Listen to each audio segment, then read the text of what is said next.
Hello, boys and girls. It's Mr. McMahon, and today I would like to read The Lost and Found, and it's by Mark Teague.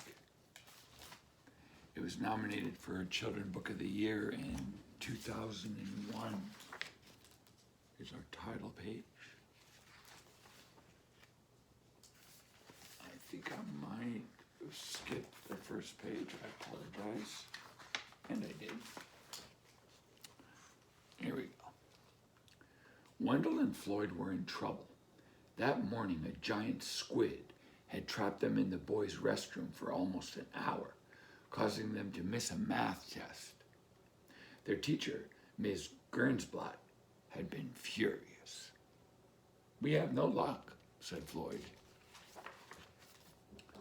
Just then, Mona Tudburn entered the office. Mona was the new girl in their class. "I'm trying to find the lost and found," she said. "I lost my lucky hat." Wendell and Floyd glanced at each other. "That's strange," said Wendell. "We were just talking about luck." "We don't have any," Floyd said. "Neither do I," said Mona. "At least not without my hat." Wendell pointed to a bin marked Lost and Found. "I wish I had a lucky hat." "So do I," Floyd agreed. "Then maybe we wouldn't get into these crazy situations." Mona leaned farther and farther into the bin. Soon only her feet were visible. A moment later she was gone. The boys walked over to have a closer look. "Where did she go?" asked Wendell. "I don't know," Floyd said. "She must be lost." "Don't be silly," Wendell told him. "How can you get lost in the lost and found?" Floyd looked at the principal's door and thought about all the trouble they would be in if they weren't there when they were called. "I guess we should go in after her," he sighed. They climbed into the bin and instantly plunged into a deep well of lost toys and clothing. "Look, Floyd, we found Mona." "I think I found you," Mona said. "Maybe we should get back now," Floyd suggested. Mona noticed a sign pointing to a narrow passageway. "Hat room," it read. "I bet my hat's in there." "It couldn't hurt to look," said Wendell. "Wait," warned Floyd. "What if we get lost?" But Wendell and Mona laughed. "You can't get lost in the lost and found." The passageway led to a cave where a deep blue lake gurgled and steamed. "I wonder if the principal knows this is here," said Floyd. Wendell examined his suit of armor. "Some of this stuff has been here a long time." "I still don't see my hat," grumbled Mona. Then Wendell found a boat. "Perfect. We'll paddle across." On the other side of the lake, there were 3 tunnels. "Which way do we go now?" asked Floyd. "We could flip a coin," Wendell suggested. Mona frowned. "That only works if there are 2 choices. Here we have 3. The boys thought about that for a while.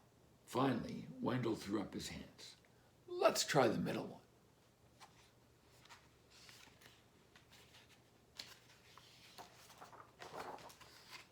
The tunnel became a winding hallway full of doors. They opened each one without finding a single hat. "I knew we would get lost," Floyd muttered. "You can't get lost in the lost and found," Mona and Wendell told him, but they no longer sounded so sure. They came to one last door. Mona turned the knob and pulled. "The hat room!" cried the boys. But Mona shook her head in dismay. "There's too many. I'll never find my hat in here." They decided to look anyway. "Is it this one?" asked Wendell. It wasn't. "How about this one?" Floyd held up a huge pink hat with purple flowers and a canary. "Of course not," said Mona. The boys began trying on hats themselves. "How do you tell if one is lucky?" Floyd asked. "I don't know," said Mona. It'll just sort of feel lucky. Wendell tried on a burgundy fez with a small gold tassel. This one feels lucky. While Floyd was finding his own lucky hat, Wendell's tassel began to tickle his nose. I think I'm going to sneeze. Hold on, I'll get you a tissue. Mona reached into her purse, and when she did, a strange look came over her face. She held up something green and badly rumpled. My lucky hat. I guess it was in my purse all along. For a moment, nobody spoke. Then Floyd sighed. At least we can get back now. Maybe not, Wendell said. What do you mean? Asked Floyd and Mona. I mean, we might be lost. Floyd groaned. I thought you said we couldn't get lost in the lost and found. It's been an unusual day, said Wendell. To be honest, I don't even remember which door we came through. The children looked around. There were doorways in all directions. None of them could remember which one was theirs. Suddenly Mona laughed. What are we worried about? We've all got our lucky hats, right? She closed her eyes and turned slowly around. When she opened them again, she pointed straight ahead. I say we go that way.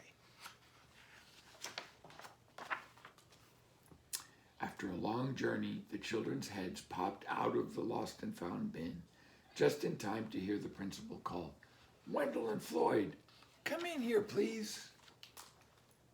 It was late that afternoon before the boys left school. They found their new friend Mona waiting for them. How was it? She asked. Not bad, said Floyd. The principal had merely lectured them about telling the truth. Of course, Miss Gernsblad had made them stay and finish their math tests, but it could have been worse. I think our luck is changing, said Wendell. Mona nodded. Me too. Since it was late, they decided to take a shortcut. I hope we don't get lost, said Floyd, but he wasn't really worried. Neither were Mona and Wendell. They paused for a moment to put on their hats. Then they all started home, feeling lucky together. Thank you for listening, boys and girls.